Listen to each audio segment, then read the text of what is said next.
그때 스데반의 일로 일어난 환란으로 말미암아 흩어진 자들이 베니게와 구브로와 안디옥까지 이르러 유대인에게만 말씀을 전하는데, 그 중에 구브로와 고레넨 몇 사람이 안디옥에 이르러 헬라인에게도 말하여 주 예수를 전파하니, 주의 손이 그들과 함께 하심에 수많은 사람들이 믿고 주께 돌아오너라.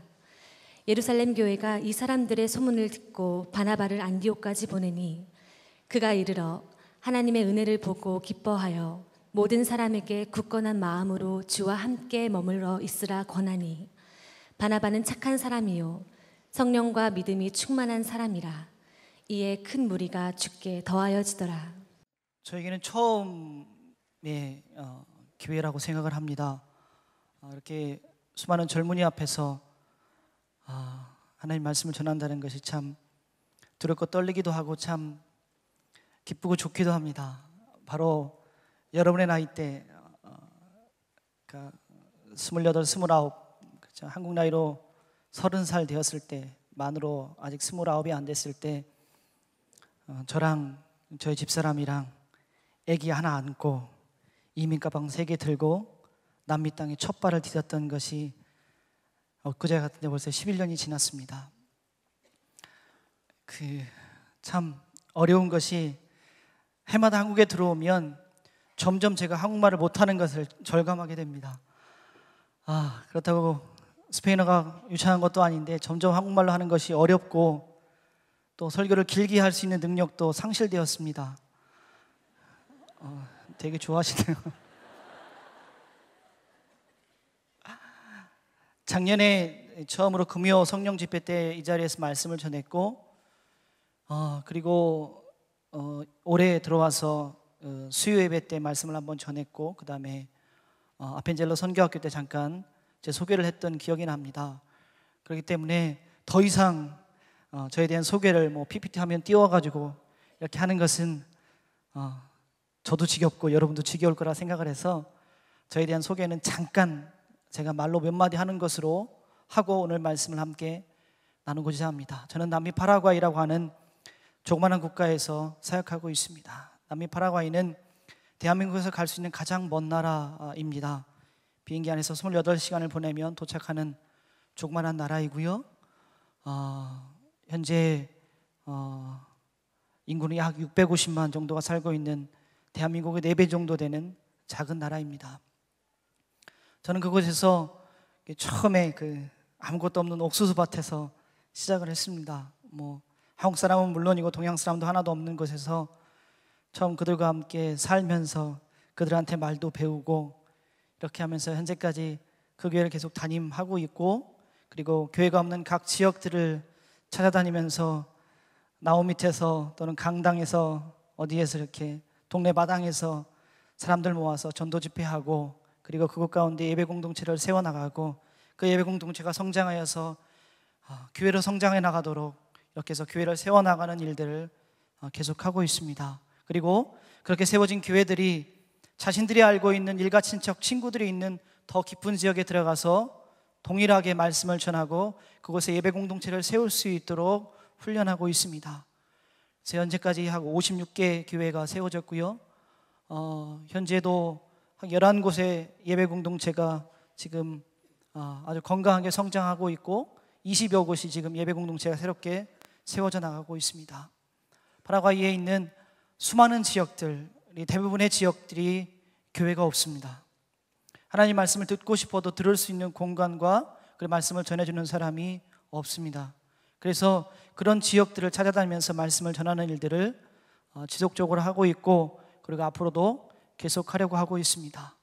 그리고 우리가 복음을 전하는 것도 중요하지만 그 땅 가운데 있는 사람들에게, 정말 그 땅에 있는 사회 가운데 가장 필요한 것이 무엇인가 눈을 들어 보았을 때, 그 땅에 만연해 있는 마약, 그리고 길거리의 고아들을 위해서 그들을 거두고, 그리고 그들에게 하나님 말씀으로 교육하고 그들의 삶을 변화시키는 일들을 위해서 마약 중독자 재활센터, 그리고 고아원을 현재 세워서 운영하고 있고, 그리고 이렇게 세워진 각 지역의 교회들의 현지인 사역자분들, 여러분과 같이 평신도 청년도 있고 집사님도 있고 장로님도 있습니다. 그 지도자들을 교육시키는 이를 위해서 재작년에 땅을 구입을 해서 그곳에 선교센터를 세워나가고 있습니다. 여러 가지 일들이 저희들 삶 가운데 있고 하나님께서 그 많은 일들을 이루어 나갔고 감사하게도 지금까지 그 은혜 가운데 그 일들을 잘 감당할 수 있게 되었습니다. 여기까지가 제 소개입니다. 오늘 저는 말씀을 통해서 세 가지의 말씀을 여러분과 함께 나누고자 합니다. 그리고 그 세 가지 말씀과 함께 바라가서에 있었던 세 가지 이야기들을 함께 말씀과 함께 나누며 이 시간을 대신하고자 합니다. 오늘 성경 본문 말씀 가운데 19절에 이렇게 기록되어져 있습니다. 그때 스데반의 일로 일어난 환난으로 말미암아라고 성경은 기록하고 있습니다. 우리가 이해할 수 없는 부분들이 이런 부분들입니다.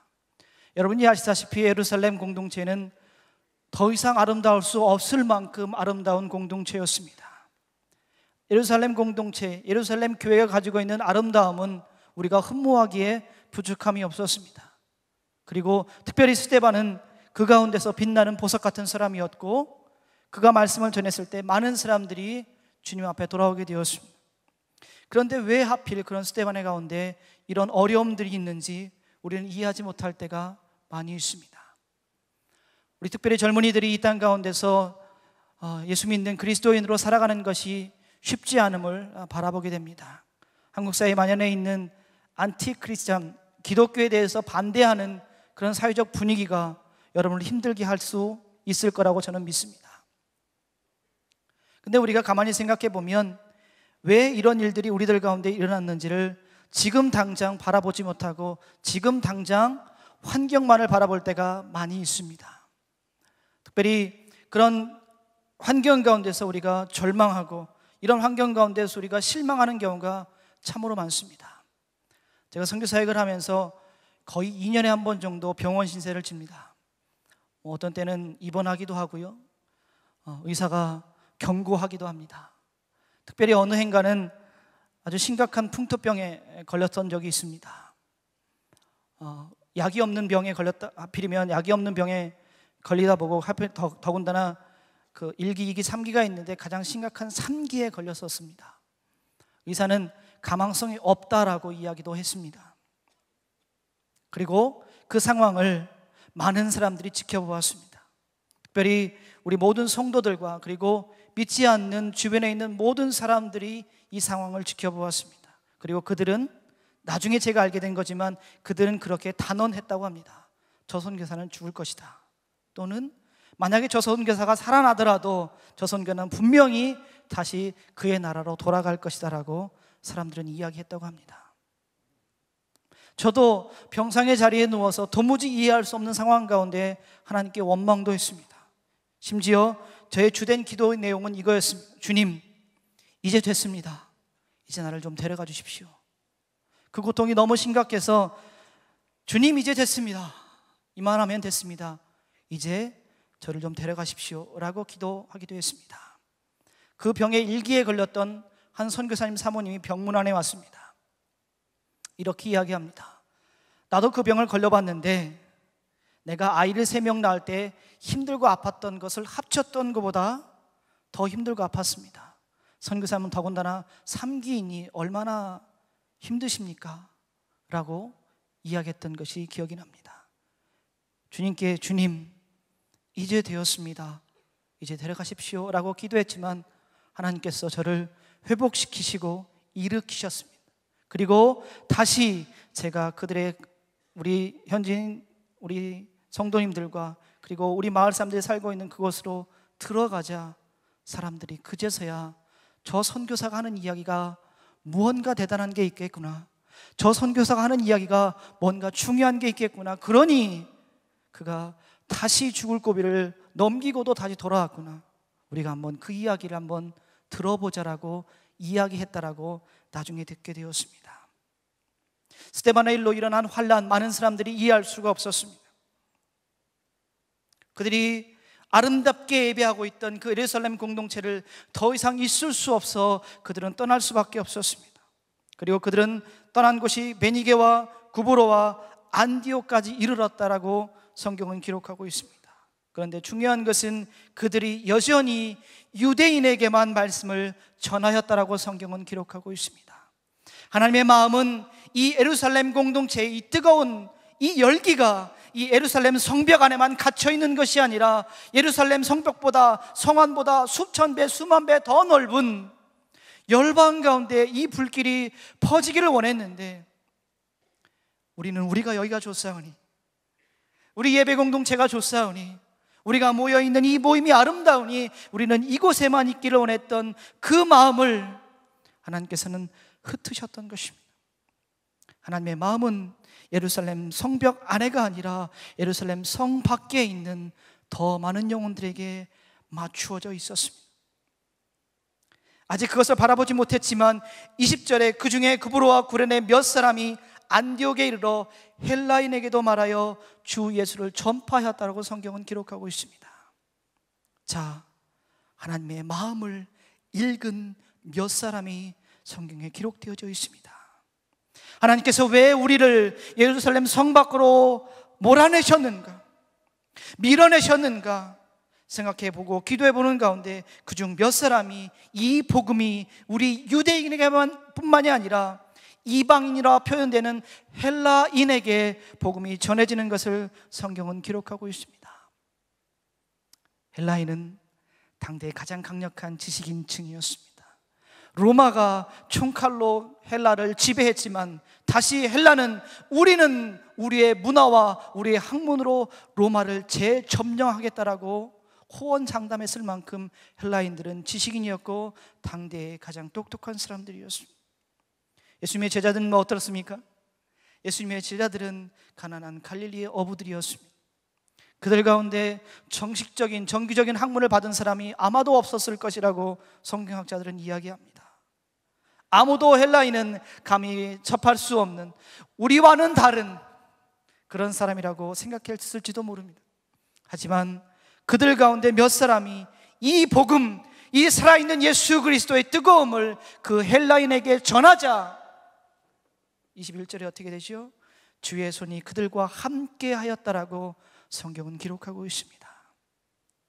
우리가 도무지 안 될 것 같은 상황, 우리가 도무지 벗어날 수 없을 것 같은 환경 가운데 우리가 하나님을 의지하고 주의 말씀을 의지하고 주께서 원하시는 그것을 감당하였을 때 주님의 손이 우리와 함께 하였다라고 성경은 기록하고 있습니다. 도무지 안 될 것 같은 상황들이 여러분 가운데 있지 않습니까?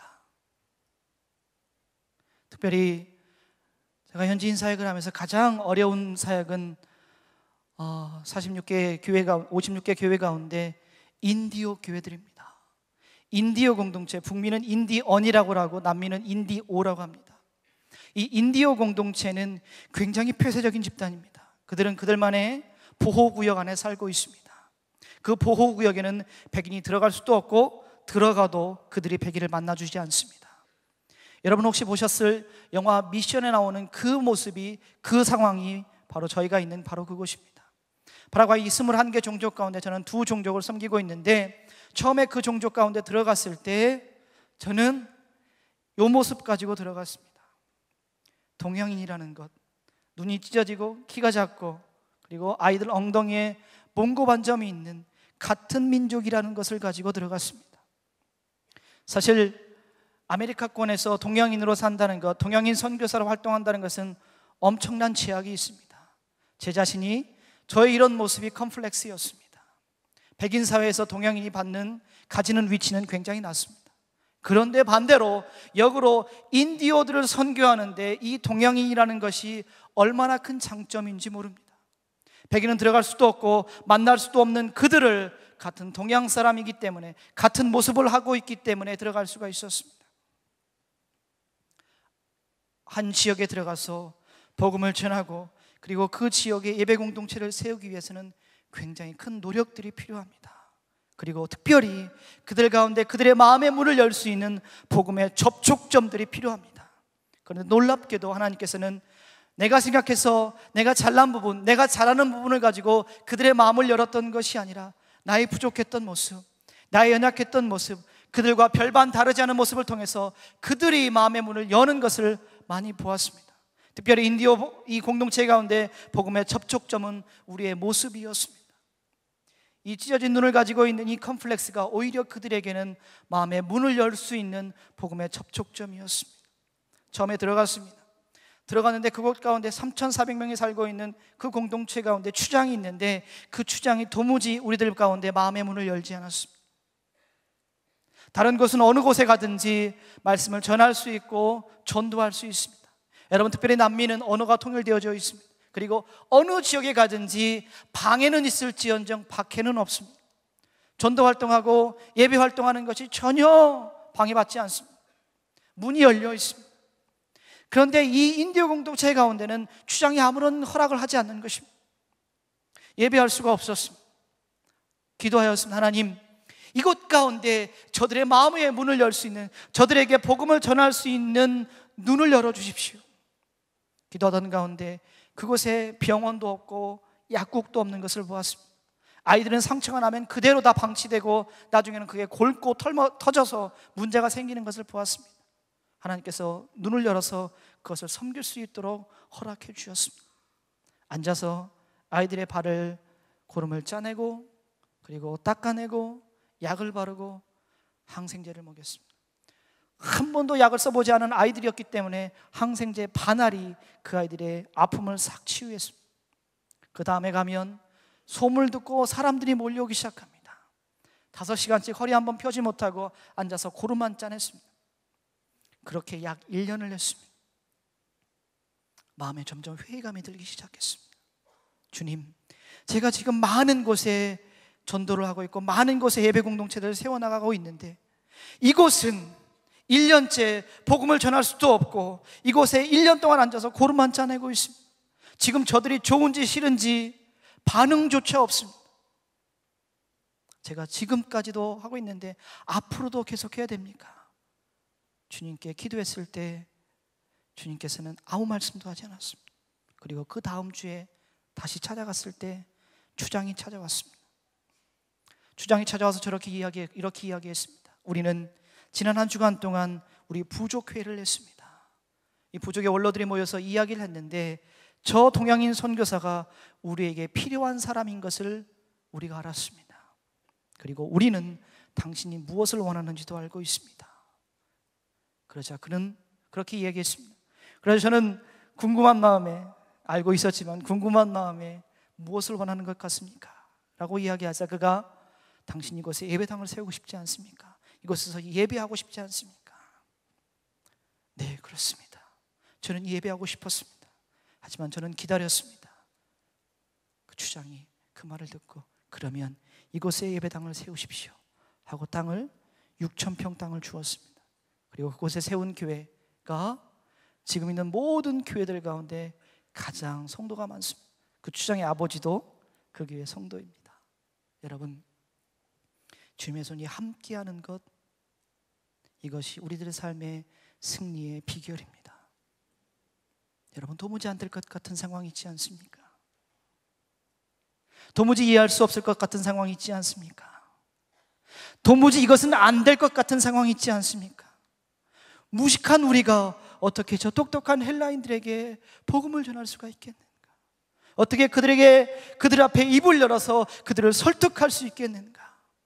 하지만 능력은 주의 손에 있었던 것입니다. 우리가 주님의 마음을 읽고 주님께서 원하시는 대로 주님의 손에 맡겨드리면, 주님의 손에 이용당하면, 이용당한다는 표현 좀 이상하죠? 주님의 손에 우리가 쓰임을 받으면, 주의 손이 함께하면 이 모든 것들이 가능할 줄 믿습니다. 여러분 삶 가운데 닥치는 여러 가지 어려움들이 있을 줄 믿습니다. 이곳에 아주 아름다운 얼굴로, 예쁜 모습으로, 활기찬 모습으로, 생기 있는 모습으로, 기쁜 얼굴로 여러분이 앉아있지만 지난밤 여러분은 여러분의 고민과 갈등 때문에 잠을 못 이루는 그런 형제자매가 이 자리에도 분명히 있을 줄 저는 믿습니다. 여러분, 주님을 바라보십시오. 상황을 보면 답은 나오지 않습니다. 환경을 보면 문제는 해결되지 않습니다. 우리의 능력과 우리가 가지고 있는 것을 계산해 보면 도무지 우리들 가운데 결론은 떨어지지 않습니다. 하지만 문제보다 크신 주님을 보십시오. 그 주님께서 여러분과 함께 하시면 여러분의 문제는 더 이상 문제로 불릴 수가 없는 것입니다. 자, 주의 손이 그들과 함께 하심에 수많은 사람이 믿고 주께 돌아왔다라고 성경은 기록하고 있습니다. 그러자 예루살렘 교회에서 이 일이 사실인지 사람을 보내서 그것을 알아보게 합니다. 예루살렘 교회에서 덕망 있는 바나바라고 하는 사람을 안디옥까지 보냅니다. 자, 안디옥에 보내니 23절에 이렇게 기록되어 있습니다. 그가 이르러 하나님의 은혜를 보고 기뻐하며 라고 성경은 기록하고 있습니다. 바나바가 본 것이 무엇입니까? 하나님의 은혜를 보았다라고 성경은 기록하고 있습니다. 지금 안디옥 교회의 규모가 얼마인지, 사람이 몇 명이 모였는지, 재정이 얼마인지, 청년이 어떤지, 교육이 어떤지, 환경이 어떤지를 본 것이 아니라 바나바가 본 것은 주님의 은혜를 보았습니다. 어느 누구든지, 여러분의 가정이든지, 여러분의 신앙 공동체이든지, 여러분의 직장이든지, 여러분의 학교이든지, 여러분이 살고 있는 모든 삶의 자리에서 여러분을 보았을 때 무엇을 보겠습니까? 그리고 여러분은 무엇을 보여주시겠습니까? 남들보다 예쁜 외모를 보여주시겠습니까? 남들보다 똑똑한 여러분의 학문적 배경을 보여주시겠습니까? 바나바가 본 것은 하나님의 은혜를 보았다라고 성경은 기록하고 있습니다. 많은 사람들이 여러분을 보았을 때 이렇게 되기를 주님의 이름으로 축복합니다. 여러분, 이것이 굉장히 어렵다는 것을 잘 알고 있습니다. 설교자가 쉽게 이야기하는 것 같지만 이것이 현실의 삶 가운데 얼마나 어렵다는 것을 저도 잘 알고 여러분도 잘 압니다. 한 번은 이런 일이 있었습니다. 작년에 있었던 일입니다. 선교센터에 약 3만 평 정도 되는 땅에다가 나무를 심었습니다. 약 10,000그루의 유칼립스 나무를 심었습니다. 유칼립스 나무가 굉장히 잘 자라는, 곧게 아주 잘 자라는 나무입니다. 7년이 지나면 그 나무가 아름드리가 돼서 잘라서 그 나무를 가지고 목재로 사용할 수가 있습니다. 저는 큰 꿈을 가지고 유칼립스 나무를 심어서 그 나무가 4m, 5m 이렇게 자랐습니다. 제법 나무가 크게 자랐습니다. 그것을 볼 때마다 마음이 흐뭇했습니다. 내가 저것을 7년 뒤에 잘라서 저것을 가지고 100개 교회를 세우리라. 저는 7년마다 100개 교회를 세울 그런 프로젝트를 가지고 착착착착착 잘 진행되는 걸 보고 하나님도 기뻐하시겠구나, 흐뭇한 마음으로 보았는데 어느 날 갑자기 그 나무가 싹 타버렸습니다. 30분 만에 다 탔습니다. 파라과이는 7월, 8월 이때쯤이 이제 겨울이 됩니다. 한국이랑 정반대이기 때문에 성탄절에서 부활절 사이가 가장 덥고요, 한국에서 제일 더울 때 거긴 제일 춥습니다. 나무들이 딱 있으면 그 풀이 엄청나게 잘 자라는데 풀이 겨울 되면 싹 마릅니다. 그리고 바람이 많이 부는데 불을 어떻게 탁 불이 붙으면 순식간에 다 타버립니다. 정확하게 30분 만에 전소했습니다. 1만 그루의 나무가 싹 타버렸어요. 어떨까요, 기분이? 2년 동안 공들이고 애써서 심어서 잘 키운 나무, 주님의 일을 위해서 써야지라고 기대감과 가지고 키웠던 나무입니다. 그런데 깨끗하게 되었습니다. 현진 사역자들 다 일이 있고 나서 바로 다 불러 모았습니다. 바로 불러 모으고 선포했습니다. 우리가 지금 할 수 있는 것은 무조건적인 용서다. 그리고 그들에게 가서 내 얘기를 전해 주십시오. 선교사는 무조건 용서하기로 했습니다. 우리는 무조건 당신을 용서하기로 했습니다 라고 이야기를 전했습니다. 우리 현지인 사역자들이 찾아갔어요. 누가 불질렀는지 알기 때문에 가서 이야기했습니다. 우리 선교사님이, 그리고 우리 교회 공동체가 당신을 무조건적으로 용서하기로 선포했습니다.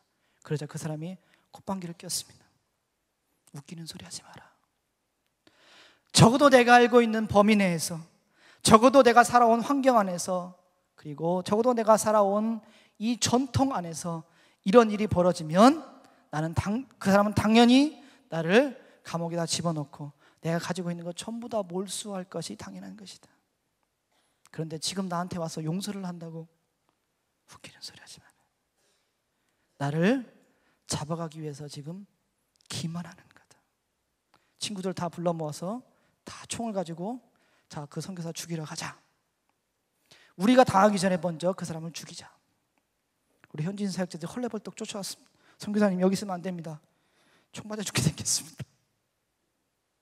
피하십시오.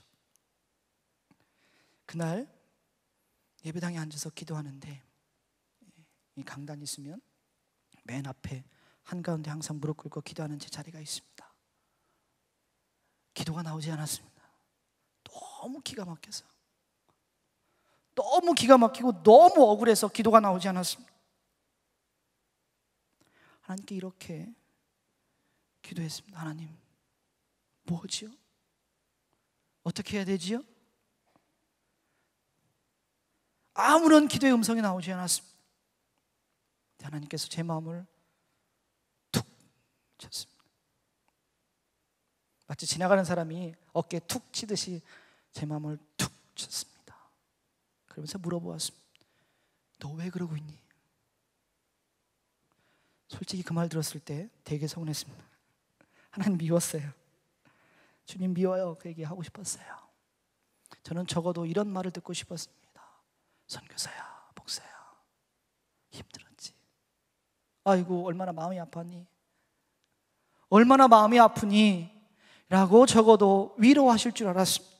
주님께서는 마치 지나가는 사람, 모르는 사람이 지나가면서 툭 던지는 말처럼 너 왜 그러고 있니? 그래서 제가 또 억울하잖아요.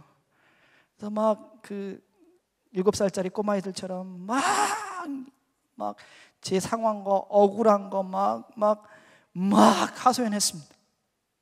막 하소연했어요. 하나님 말 내가 말 이렇게 주님도 아시잖아요. 막 2년 동안 막 했는데 말이야. 막 저 사람이 태워버렸는데 말이야.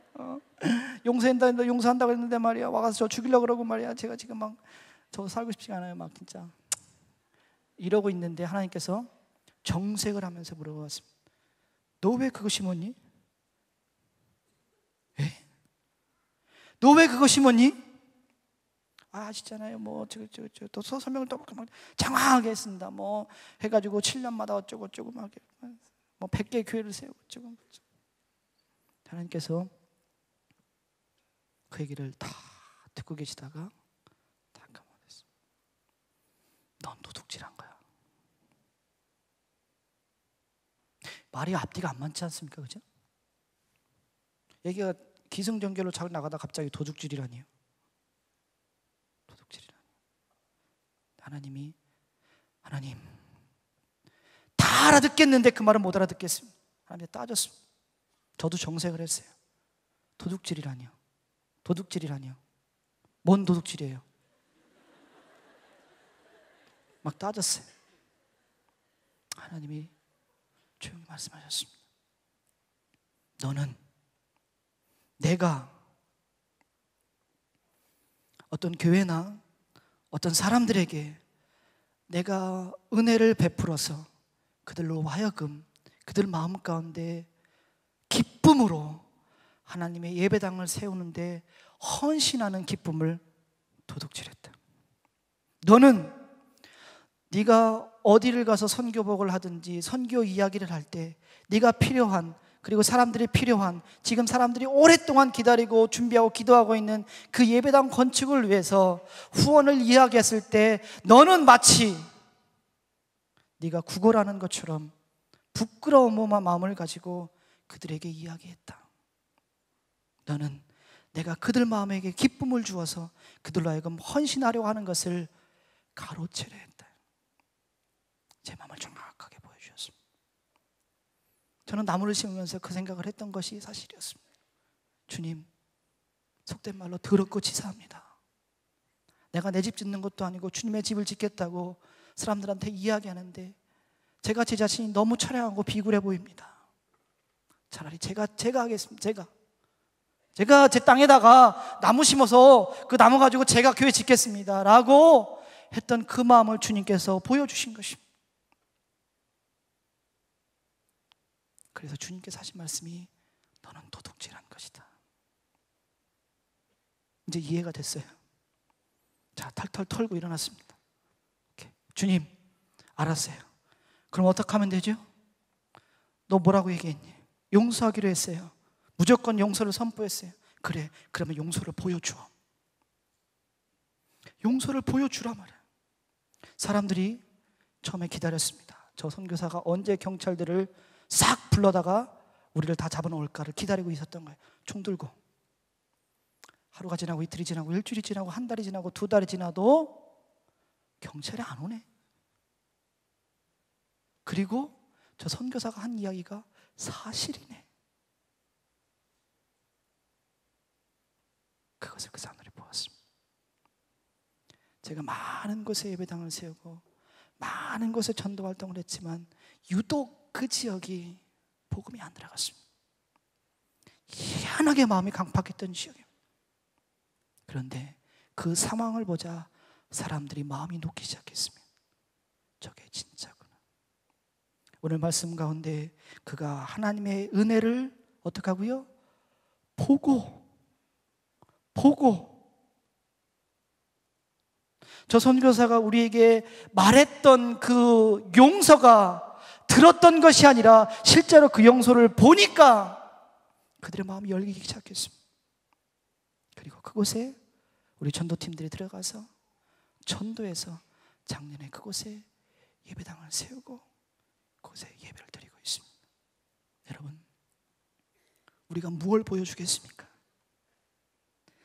여러분, 대한민국 이 땅에 살면서 여러분 무엇을 보여주시겠습니까? 특별히 예수 믿지 않는 여러분의 친구들에게, 여러분의 형제들에게, 여러분의 주변에 있는 사람들에게 여러분은 무엇을 보여주시겠습니까? 보여줄 것이 무엇이 있습니까? 하나님의 은혜를 보여주십시오. 여러분 삶 가운데 보여지는 그리스도의 향기를 그들에게 보여주십시오. 그러면 그들도 그리스도의 향기 가운데 젖어들 것입니다. 여러분이 그들이 굳이 내가 맛있는 거 사줄게 꼬셔가지고 예배당에 와서 억지로 앉히지 않아도 여러분들이 그리스도의 은혜를 보여주면, 하나님의 사랑을 보여주면 그들도 여러분이 믿는 예수 그리스도, 여러분이 사랑하는 예수 그리스도를 그들도 사랑하게 될 것입니다. 말씀을 길게 하지 못하는 능력이 있음을 이 시간 다시 한번 선포합니다. 기도하겠습니다. 여러분, 이 시간 마지막으로 여러분에게 한 가지의 기도의 제목을 드리고 싶습니다. 성경에 보면 다윗이 골리앗과 나가 싸울 때 돌멩이를 구합니다. 그죠? 물맷돌 5개를 가지고 합니다. 그런데 성경에 보면 다윗이 굳이 내가까지 가서 돌을 고르고 골라서 챙겨옵니다. 그냥 아무나 돌멩이를 갖다 던지면 맞을 것 같지 않습니까? 그죠? 골리앗 크잖아요. 대충 던져도 맞잖아요. 대충 던져도 맞으면 주님이 알아서 해결해 줄 텐데 왜 굳이 시냇가까지 가서 굳이 5개를 골라서 그걸 챙겨옵니까? 바로 준비된 것입니다. 주변에 돌멩이가 어마무지하게 많을 것입니다. 그죠? 이스라엘 돌이 얼마나 많겠어요?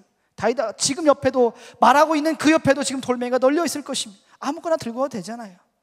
그런데 굳이 시냇가에 가서 돌을 찾아서 골라서 그것을 가지고 오는 것을 성경은 이야기하고 있습니다. 여러분, 이 땅에 많은 젊은이들이 있음을 바라봅니다. 그런데 하나님께서 굳이 골라서 쓰시는 돌멩이는 따로 있습니다. 아무 돌이나 막 던진다고 맞는 것이 아닙니다. 골라서 쓴 돌멩이들이 있습니다. 어떤 돌멩이지요? 준비되어진, 거칠고 모난 돌멩이가 시냇가에 있으면, 그죠? 물길 따라 돌멩이가 이리 치고 저리 치고 이 돌멩이랑 부딪히고 저 돌멩이랑 부딪히면서 자신의 모난 부분, 그죠? 못된 부분들 다 깎이고 다듬어진 다음에 매끈하게 되었을 때 그들을 쓸 수 있는 것입니다. 하나님께서 여러분을 다듬고 그죠? 그렇게 해서 여러분들을 쓰시기를 원합니다. 여러분, 이 시간 기도할 때 주님, 내가 다윗의 그 돌멩이가 되어지기를 원합니다.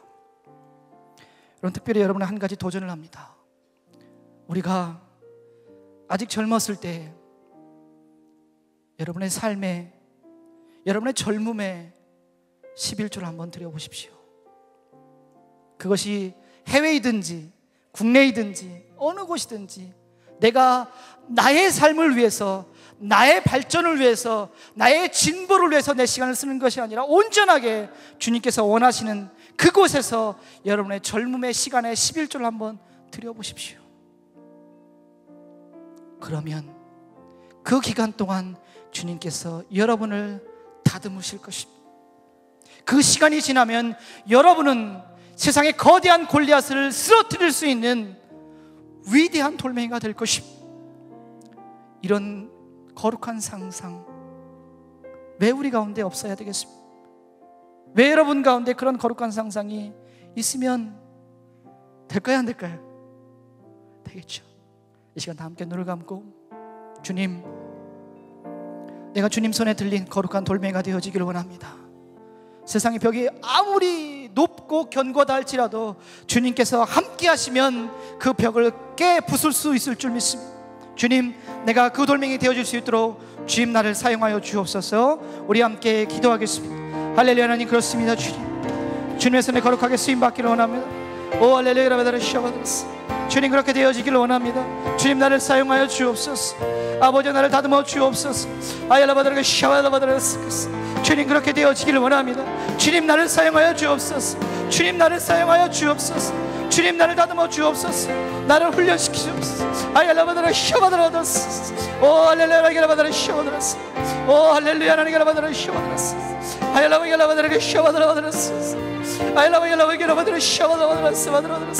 오 주님 감사합니다. 주님 도와주옵소서.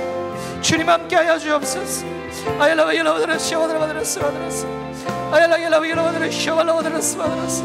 오 할렐루야. 하나님 감사합니다. 오 주님 감사합니다. 오 주님 감사합니다. 주님, 나를 사용하여 주옵소서. 주님의 거룩한 손에 들림 받기를 원합니다. 주님, 나를 사용하여 주옵소서.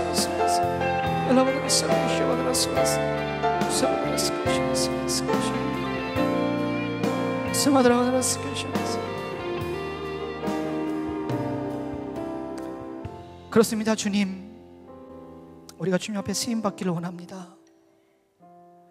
이 세상의 거대한 장벽 앞에 우리가 무기력하게 주저앉아 있음을 때때로 바라봅니다. 그러나 주님께서는 이미 우리를 통해서 그 거대한 장벽 넘어 주님이 원하시는 그 거룩한 일들을 수행할 수 있는 능력들을 저희들 가운데 이미 준비하고 계심을 저희들 믿습니다. 다듬어지기를 원합니다. 쓰임받기를 원합니다. 주님, 이 땅 가운데 말씀으로 다듬어서 주님의 날에 주님의 손으로 거룩하게 우리를 사용하여 주옵소서. 감사드리며 예수님의 이름으로 기도했습니다.